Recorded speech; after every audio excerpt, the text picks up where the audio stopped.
Hey everyone, welcome back to yet another video. So recently I got a new laptop, so that's why previously मेरी कोई videos वगैरह नहीं थी आ रही. So in this video we're gonna talk about some tools and softwares that I use as a programmer.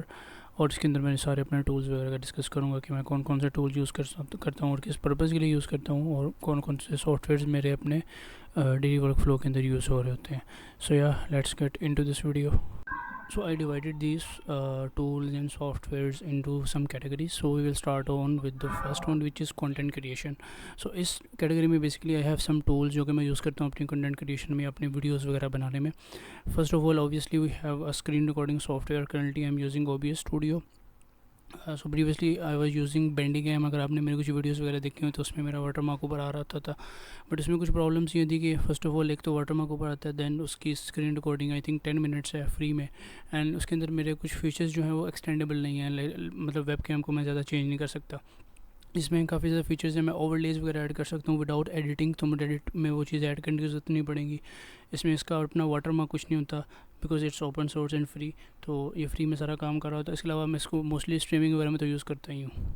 Moving on to video editing. So video editing के लिए currently I am using CapCut. So previously मैं Wondershare Filmora वगैरह और अब मैंने कुछ videos में premiere pro वगैरह भी यूज़ किया. बट द थिंग इज़ कि मेरी वीडियोस के लिए जो वो सॉफ्टवेयर है वो ज़्यादा हो जाते हैं बिकॉज आई नीड समथिंग जहाँ पे सिंपल मैं अपनी स्क्रीन रिकॉर्डिंग लगाऊँ नीचे, मे बी अपना वॉइस ओवर एंड देन थोड़ा बहुत म्यूज़िक, थोड़ा बहुत टेक्स्ट एंड देन उसको एक्सपोर्ट कर लूँ. मेरी वीडियोस में इतनी ज़्यादा रिक्वायरमेंट नहीं है हाई क्वालिटी लाइक इफेक्ट्स की या 3D इफेक्ट्स या VFX वगैरह. So I don't use any like Premiere Pro और After Effects, but I am thinking के I should switch over to maybe Premiere Pro और DaVinci Resolve. तो उसके बारे में अभी मैं थोड़ा बहुत देख रहा हूँ, थोड़ा बहुत सीख रहा हूँ कि मैं अपने एडिटिंग स्टाइल को किस तरह से और इम्प्रूव कर सकता हूँ. बट करंटली कैपकट जो है वो मेरे लिए बिल्कुल परफेक्ट चल जाता है. सिंपल स्क्रीन रिकॉर्डिंग ऐड करो, टेक्स्ट ऐड करो, म्यूज़िक एंड देन एक्सपोर्ट, और मेरा काम से करंटली चल जाता है. एंड लास्ट टूल और you can say software in this content creation category is audio recording और एडिटिंग का एक सॉफ्टवेयर है which is audacity. So normally मेरे पास एक माइक होता है जिसमें मैं मतलब अपना ये ऑडियो वगैरह रिकॉर्ड कर रहा होता हूँ और इसमें एडिटिंग की इतनी ज़्यादा ज़रूरत नहीं पड़ती. ऑडियो एडिटिंग की बात कर रहा हूँ. लेकिन कुछ केसेस में मेरे पास माइक मेरे पास नहीं होता, सो मुझे अपने फ़ोन से रिकॉर्डिंग करनी पड़ती है. सो उस केस में मुझे थोड़ी बहुत अपने बैकग्राउंड से इकोज़ वगैरह रिमूव करने पड़ते हैं या बैकग्राउंड वॉइस को चेंज करना पड़ता है बिकॉज मतलब वो उससे ना ऑडियो इतना क्लियर नहीं आता. सो उस केस में मैं जो है ऑडेसिटी यूज़ कर रहा होता हूँ. और कभी कभार अगर मुझे कोई अच्छी वीडियो चाहिए तो मैं नॉर्मल माइक से वीडियो रिकॉर्ड करने के बाद भी ऑडियो की एडिट कर रहा होता हूँ. सो इससे ओवरऑल ये होता है कि आपके वॉइस में ओवरऑल काफ़ी ज़्यादा इम्पैक्ट आता है, वॉइस क्लियर हो जाती है अगर आपने इसको यूज़ किया या कोई भी ऑडियो एडिटिंग सॉफ्टवेयर यूज़ किया तो आप इसको देख रहे आप मतलब आपको इसका आइडिया होगा. इसके अलावा आजकल वैसे कुछ AI टूल्स वगैरह भी आ गए हैं जो कि इसको इसी चीज़ को कर रहे होते हैं. हाल तो मैंने इसको यूज़ नहीं किया बट मैंने कुछ वीडियोज़ वगैरह देखी हैं, सो उसको भी मैं मे भी आगे ट्राई आउट करूँ. Now we will move on to next category which is development. Now you can say this is main category because मेरे पास mostly tools development के होते हैं. So first tool as you may guess is Git, और इसके अंदर GitHub भी obviously आ जाता है. So इसके अंदर मैंने Git को इंस्टॉल किया अपने सिस्टम पे, और इसके अलावा जितनी भी Git की सेटिंग्स होती हैं, ग्लोबल सेटिंग्स, इसके अलावा SSH की सेटिंग्स, ताकि मैं अपने सिस्टम से ही CLI के थ्रू गिट क्लोन वगैरह और दूसरी कमांड्स अपनी प्रोफाइल के थ्रू रन कर सकूँ. सो इन दिस स्टेप मैंने गिट को इंस्टॉल किया, सारा उसका सेटअप वगैरह किया, एंड देन उसके बाद ऑब्वियसली गिटहब डेस्कटॉप. कुछ केसेस में मैं गिटहब डेस्कटॉप यूज़ कर रहा होता हूँ because it's a bit friendly you can say, but कुछ केसेस में बिकॉज मेरी आदत हो गया तो मैं कमांड से ही गिटहब CLI से के थ्रू ही सारा काम कर रहा होता हूँ. So yeah, this is first tool in this category. Next we will move on to Python. So Python is a programming language जिसका like multiple fields में इसका यूज़ हो रहा होता है. So normally I use it for building like backend websites using Django, Flask या Fast API वगैरह. इसके अलावा I also use it for building GUI applications using Kinter हो गया, और भी इसमें ज़्यादा काफ़ी ज़्यादा लाइब्रेरी मिल जाती हैं. जनरल पर्पस प्रोग्रामिंग वगैरह के लिए भी मैं इसको यूज़ कर रहा होता हूँ. इसके अलावा also use like for AIML stuff जिसमें बेसिक AIML के स्टफ़ आ जाते हैं, और कुछ थोड़े बहुत एडवांस लाइक मॉडल्स वगैरह ट्रेन करना, not like on the large scale but like from like छोटे छोटे डाटा सेट के ऊपर ट्रेन करना. सो इस तरह की चीज़ों के लिए नॉर्मली यूज़ पाइथन. इसके अलावा यूनिवर्सिटी असाइनमेंट्स वगैरह भी इसमें आ जाती हैं. Now we will install Node.js. Node.js is basically JavaScript runtime that builds on V8 engine. So इस tool से like काफ़ी ज़्यादा help हो जाती है for building many applications varying from front end applications like अगर आपने React या Next.js की applications बनानी हो, like starter template वगैरह बनानी हो, उससे काफ़ी ज़्यादा हेल्प हो जाती है। उसके अलावा उसको रन करने भी ओबियसली जो NPM उसका पैकेज मैनेजर है। उसके अलावा I can also make like back end applications Node.js using Node.js और एक्सप्रेस। उसके अलावा I can even move on to building apps, cross platform apps using React Native। So yeah sky is the limit है। इसमें और भी ज़्यादा काफ़ी ज़्यादा मल्टीपल चीज़ें आपको मिल जाती हैं, जिससे लाइक आप काफ़ी ज़्यादा चीज़ें अपने परफॉर्म कर सकते हो। और कोडिंग की बात करें तो थोड़ा बहुत कोडिंग इन्वायरमेंट की भी बात कर लेते हैं। सो कोड एडिटर के लिए I am using Visual Studio Code. So इसके अंदर मैंने उसको अपने लिहाज से कस्टमाइज़ किया। फॉर एग्जांपल मैंने अपना एक उसमें फ़ॉन्ट ऐड किया, मार्टिन मोनो, एक nerd font.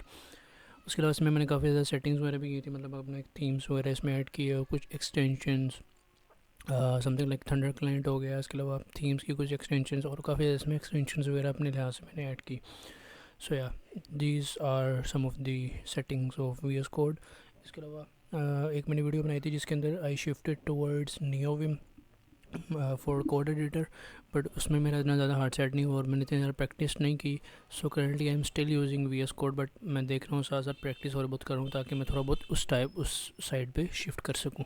I also download and install Visual Studio because university में एक सब्जेक्ट है मेरा जिसके अंदर I have to work on .NET core, और उसके अलावा भी मुझे कुछ C++ और उसके अलावा कुछ चीज़ें की ज़रूरत पड़ जाती है जिसके अंदर जो काम सिर्फ Visual Studio के अंदर ही हो रहे होते हैं।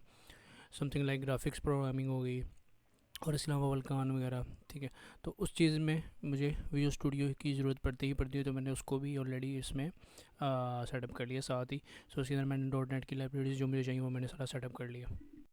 Last tool in this category is MongoDB compass और MongoDB का जो कम्युनिटी वर्जन होता है। अब इसके अंदर मैंने SQL के जो डेटाबेसेस हैं उनको मैंने अभी इसमें इंक्लूड नहीं किया, उसको मैंने अभी तक इंस्टॉल नहीं किया बिकॉज मैं दोनों SQL और NoSQL डेटाबेसेस पे काम करता हूँ। But most of the cases में आई वर्क विद NoSQL और MongoDB के साथ मोस्टली मेरा जो है वो वास्ता पड़ता रहता है इनके इन शॉर्ट। तो उसके लिए मैंने MongoDB का कम्युनिटी वर्जन जो सर्वर का है और उसके अलावा MongoDB कंपस, ये मैंने यहाँ पे लास्ट में ये डेवलपमेंट वाली साइड पे ये वाला टूल है जो कि मैंने यहाँ पे इंस्टॉल किया। Now we will move on to the category of writing and second brain apps. So firstly I use Cortex। So Cortex is kind of second brain just like Notion, but it's like simple. तो मैंने इसको काफ़ी ज़्यादा already pre pass में use किया हुआ है, तो ये काफ़ी ज़्यादा ईजी रहता है मेरे लिए। उसके अलावा ये सिंपल भी है, तो इतना ज़्यादा लाइक इतना क्लटर इसका UI नहीं है। उसके अलावा इसके अंदर AI की इंटीग्रेशन वगैरह भी हुई है, तो और उसके पे काफ़ी ज़्यादा प्रॉम्प्ट्स वगैरह इन्होंने ऑलरेडी दे के आई थिंक सो इन्होंने फाइन ट्यून किया, जिसकी वजह से काफ़ी ज़्यादा इसके प्रॉम्प्ट्स AI की तरफ से भी इसका काफ़ी ज़्यादा अच्छा रिस्पॉन्स आ जाता है। So firstly I use this Cortex as my second brain. Primarily I use Cortex as a second brain because उसका UI वगैरह काफ़ी ज़्यादा अच्छा है। Notion का काफ़ी ज़्यादा कॉम्प्लेक्स UI होता है, बट मुझे रिसेंटली Notion का एजुकेशन पैक मिला था फ्री में, उसमें आई थिंक काफ़ी ज़्यादा प्रो वाली चीज़ें फ्री में मिल जाती हैं आपको। So I am trying out it again. Now will talk about last category which is game development. तो गेम डेवलपमेंट में एज यू मे नो कि इसमें काफ़ी ज़्यादा टूल्स होते हैं, starting from animation to rigging to मतलब साउंड और काफ़ी ज़्यादा चीज़ें। बट फर्स्टली इसमें जो मैं टूल यूज़ करता हूँ वो है blender. So blender is use for 3D modelling और एनिमेशन स्टफ़, तो इसमें काफ़ी ज़्यादा चीज़ों में ब्लेंडर यूज़ हो रहा होता है। So currently I am not that pro, I am just a beginner, I just started learning it. So उसके लिए मैं ब्लेंडर यूज़ कर रहा होता हूँ नॉर्मली। अभी 3D मॉडलिंग वगैरह का काम कर रहा होता हूँ, then I will merge it to second tool जिसके बारे में हम अभी बात करेंगे, for making complete games. So yeah this is the first tool that I use. और जिधर गेम डेवलपमेंट की बात हो रही होती है वहाँ पे ऑलरेडी गेम इंजन की भी बात होगी ही होगी। सो गेम इंजन के लिए आई यूज़ Unity 3D। सो यहाँ पे मैंने Unity 3D को इंस्टॉल किया। तो Unity 3D में basically you create not only games but also like animations का स्टफ, और इस तरह से काफ़ी ज़्यादा चीज़ें VR 2D 3D में सारा काम Unity में आप अभी कर सकते हो। तो अभी तो काफ़ी ज़्यादा एडवांस हो गया Unity। मोस्टली जो VR के काम होते हैं, VR और AR का सारा काम जो है वो इसमें हो रहा होता है। इसके अलावा भी देर आर मल्टीपल टूल्स जो नॉर्मली आप यूज़ कर रहे होते हो, WinRAR और VLC वगैरह, but I am not going to cover that on this video because वो तो बहुत ज़्यादा सिंपल हो जाएगा। So yeah, that's it for this video. Hope you like the video. See you in the next one.